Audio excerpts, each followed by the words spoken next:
Noong 2009 din, mula nung panahon ng nawala si tatay, noong 2007, tuloy-tuloy na akong sumama sa organisasyon ng Desaparecidos.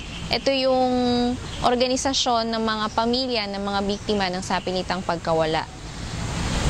Dito nakita ko yung mga nanay na nawala ng mga anak, yung mga anak na nawawala yung kanilang mga magulang, at yung mga nanay na nawawala yung kanilang mga asawa at walang makatuwang dun sa pagpapalaki sa kanilang mga anak.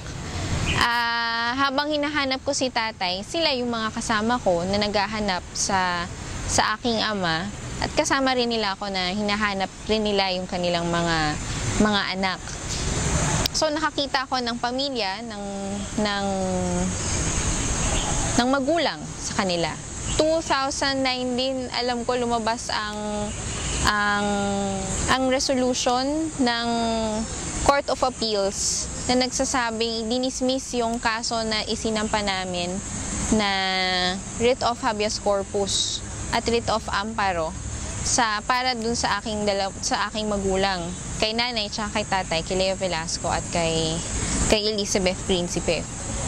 Alam ko sabay na lumabas yung desisyon na ito dun sa desisyon ng CA hinggil dun sa pagkawala ni Jonas Burgos, kasi naalala ko na sabay din na pagkilos yung ginawa namin kay Jonas tsaka yung kay tatay tsaka kay nanay tungkol